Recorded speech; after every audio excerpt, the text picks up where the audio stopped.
Man, that always makes me want to nod my head like Night the Roxbury. Even though I know it's AC/DC style, it still just gets that Night the Roxbury juices flowing, baby. What's up, everybody? Welcome to Power Rankings Week 11. How are you guys out there today? I hope you're having a fine Wednesday morning or mid-afternoon lunch, whichever it is that you're enjoying right now. My name is Sean, a.k.a. Trader Clem, here with my co-host Scott, a.k.a. Run the Hurry Up. How you doing, buddy? I'm doing great. Ready for some power rankings. Let's do it. That's right. We are going to get into some power rankings week 11 for you guys. And you guys know that I am a giant Bills fan. And what happened this week is going to require a little bit of venting. So just be prepared because it's coming. So why don't we go ahead and just roll right on into it, man? We'll just pull this Band-Aid off. Let's just get started. First things first, let's go ahead and run through last week's power rankings real quick, just to give you a quick run through where we were.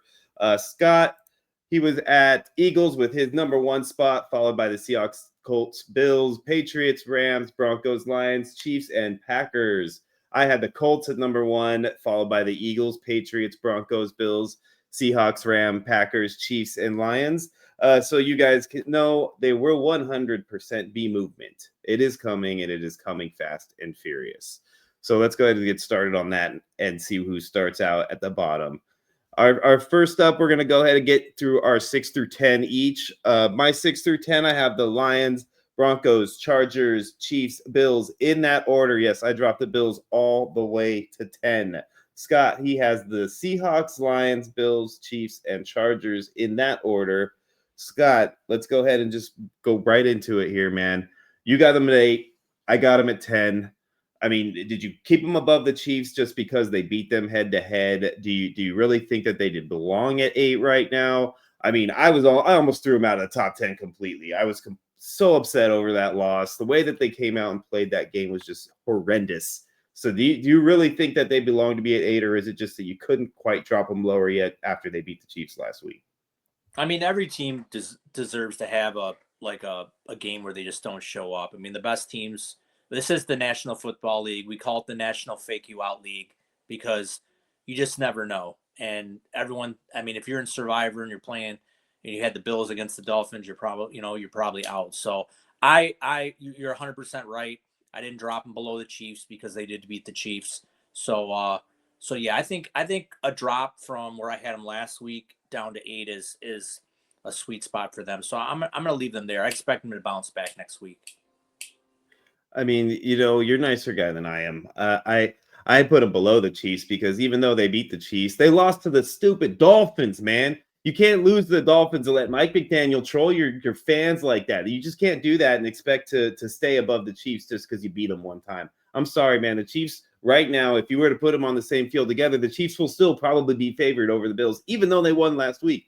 So as far as I'm concerned, you guys are lucky you're still in my top 10, and you got a lot of work to do to get back in my good graces, guys, because that top 5 is a long ways away at this point.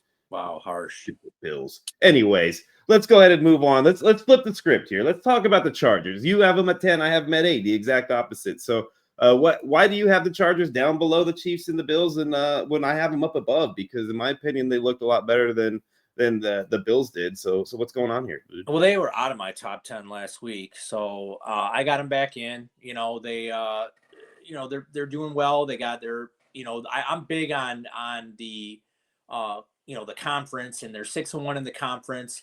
They've won 3 in a row. They're 4-1 of their last 5.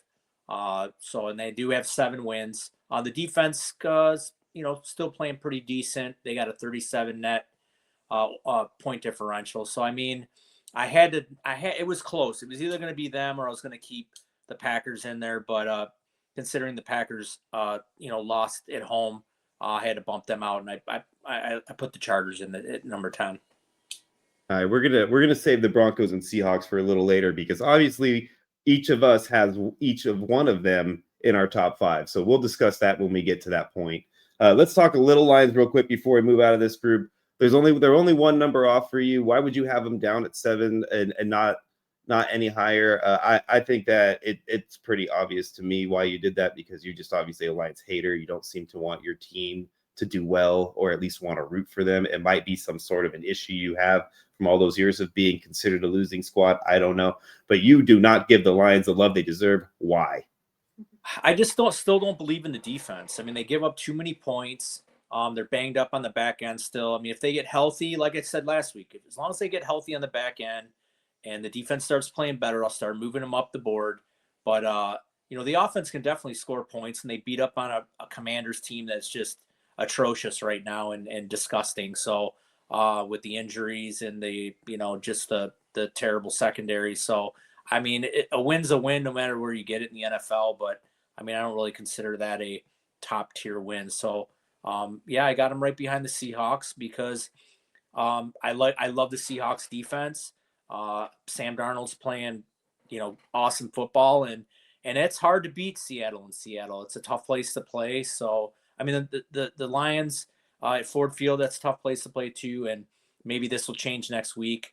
But I just got the Seahawks just one peg ahead. Oy vey. All right. Well, we'll see where I have those Seahawks because it's definitely not anywhere close to where you do. At number 5, I've got the Rams, and at number 5, you have the Rams. We won't go too crazy on that one. We both like the Rams, obviously, since we've got them in our top 5, right about the same amount. So we are going to move on to number 4. Number 4, I have the Eagles all the way down at number 4. And Scott, I know you don't have the Eagles at number 4. You're sitting with the Broncos at number 4, and I got them all the way down at number 7. So this is a spot where we need to take a second here and figure out what is going on, because we obviously are on different pages of different books and different subjects at school. So what is happening? Why are your Broncos all the way up at 4 and mine are down at 7? Let's start there, because you have a team that barely beat the Raiders all the way up at 4. What is up with that? Well, what's up with that is they've won 7 games in a row. They're one of the hottest teams in the NFL, and they scored 10 points. It doesn't matter how many points you score; you won the game. I mean, 10 points. They got 8 wins. There's only 3 teams in the league that have 8 wins. Their defense, they've only given up 173 points. Patrick Surtain is not even playing, so once they get him back, they're even going to be more dangerous on defense. So they're 5-0 at home, which they don't lose, and it's a tough place to play. So I mean, I actually thought about putting them one peg higher, but I think right there at number 4 is right where they need to be. I mean, and also they play in a pretty tough division. They play in the division with the Chiefs and the Chargers. So I got them at number 4, and I'm sticking with it. Unbelievable. I just can't believe I don't even know what to say to you right now. I can't believe you have the Eagles at 4. They just walked into Lambeau Field. For the same reason, brother. They scored 10 points. Doesn't matter how many points you scored. You won the game. It matters when you're talking about power rankings, brother, because you don't play against a team that's not even in either of our top 10 anymore, and only scored 10 points, 0 in the first half. Literally didn't even play at first half, it felt like. You don't do that and then get to just stick around to the top spot, brother. I'm sorry, man. You got to at least show up for a game. They didn't show up until halftime. I don't know if it was hot dogs or what the problem was, but they did not show up, and they're not going to stick around at number 1 for that reason. And then the Broncos all the way up at number 4. Come on, dude. Dog. You have an 8-team win. A team that's won 8 games at number. So what? Look at who they're beating, and look at how they're beating them, man. That's the point. Let's get them up against some good competition, and we'll see what happens. It's coming. Don't worry, it's coming. And those Broncos will be right on down the bottom of your rankings. I know they will. So let's move on to number 3 before we knock Scott's head off over here, because his Rockem Sockem buddy is barely hanging on by a thread now. Let's see what's happening over at number 3. We both got the Patriots locked in at number 3. It's as much as I hate to say it, they're sitting there at number 3 right now, and I can't do anything about it. I just can't. I did everything I could up until now. I fought the good fight, but the Bills just let me down. I felt like I was sitting there swinging my sword in Game of Thrones, and then I turn around and everybody behind me is just White Walkers, and I'm just toast. So, it was kind of one of those scenarios when it came to defending the fact that they're up there in the top 3. I have no choice now but to leave them there. Moving on, our number 2 spot. We're into the top 2 guys, so we're getting down to the nitty gritty here. Let's see who we got at 2. We're looking at the Seahawks, baby. That's right, the Seahawks on my side of the board at number 2. And on Scott's side of the board, that's where he has those Colts. So This is one to talk about here because Scott has his Seahawks. He doesn't even give them a color yet. He still got them in the black and white range of his rankings, which to me is just unfathomable. Behind the Broncos, like we just talked about. Like, good Lord, what is wrong with this man? But hey, Scotty, I'll give you a chance to defend yourself before I beat you up a little too much here. The Seahawks down at 6. I got them at 2.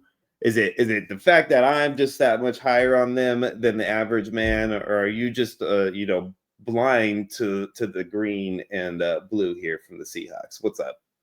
Well, one thing is I can't get them past the Rams or the Broncos or the Patriots. So I mean, all three of those teams on a neutral field, I think would beat them. So I can't. I mean, I want to get Seattle up there, but I can't. I can't move them past two teams that have a team that scores 2 defensive touchdowns and has 44 points, puts up a 44 burger out there like it's just no big deal. And it's been like got one of the best receivers, probably going to have the top producing receiver in fantasy football on their squad by the end of the season, with an emerging quarterback who was taken in the top 3, who finally has a good coach that's been able to coach him up and give him what he needs to be a successful quarterback. You're telling me all of that doesn't equate to higher than 6? Yes, not in front of the 3 teams I have. 5, 4, and 3. I think these Bills losses that you're piling up, I got heartburn. It's really going to your head here. I got heartburn. I mean, I don't know what to say. It's just crazy. And then, the fact that you've got the Colts at number 2, because, I'm going to go ahead and reveal my number 1 right now because I feel like it's necessary for this conversation. Ladies and gentlemen, my number 1, your Indianapolis Colts, the ones who should be at the top of Scott's list. It's unbelievable to me that you did not put them at 1. You had them at 1 last week. I did not, and you did. And then they come out there, put up a 244 burger running back performance on the Falcons, and you move them down. Yes. I had to move them down. Ugh. They lost. I feel like I'm just a broken record with these throw-up noise. They were losing that game they were losing that game the whole time. All right, this is a game that they should have went in there, even though it was in across the pond. They should have went in there and put a stomping on the Falcons. They had to basically run Jonathan Taylor into the ground in regulation and overtime to pull this game out. Oh, he had no problem with that.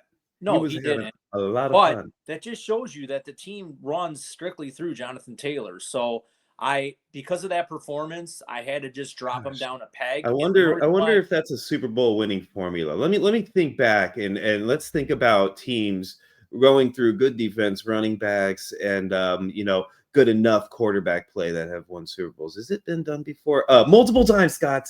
Multiple times. Well, the Colts have what it takes, man.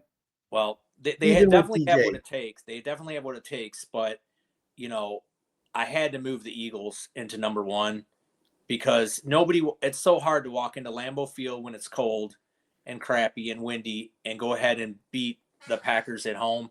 This is the most complete team in the NFL, offense, defense. If their coach would just kind of get out of the way and not make bonehead calls, they would be a super complete team. But they were really complete in that first half when they scored 0 points, and they're playing against a tough defense, man. Micah Parsons was in the backfield constantly, so they're Super Bowl caliber, Super Bowl champion team, right? They're supposed to be capable of putting up at least points. Here you go again with points. Okay, I got something for you, Sean. You know what? You know what you need points for, Scott? To win the game. Look, if you had a team that went 17-0 in every game, they only scored 10 points, would they still be the best team in the league? What if they only scored 10 points a game? Question, Scott, because it is unrealistic. They beat their opponent 10-7 every game, and they won 17 games. Would they still be the best team in the NFL? That is an unrealistic expectation that you cannot ask a hypothetical question that is not a realistically hypothetical. Okay, folks, question. He cannot answer the question. So that just shows you right there that all you have to do is win the game, because just like Herm Edwards said, you play to win the game. That's all you need to do is score one more point than your opponent, and you win the game. Well, Scotty, I want to argue with you some more, but that's all the time we're going to have right now. Unfortunately for you, because I really think I was just dominating that power ranking argument. But we'll let the audience decide. Throw up your comments, like, subscribe. Please let us know how you guys felt about these power rankings. You guys can tell we love bringing them to you. I hope you guys enjoy watching them as much as we enjoyed giving them to you. Thank you so much once again for watching. Come back and see us again next Tuesday, the Press Box live, 3 p.m. on the West Coast, 6 p.m. on the East Coast. Thanks again for joining us. You all have a great day.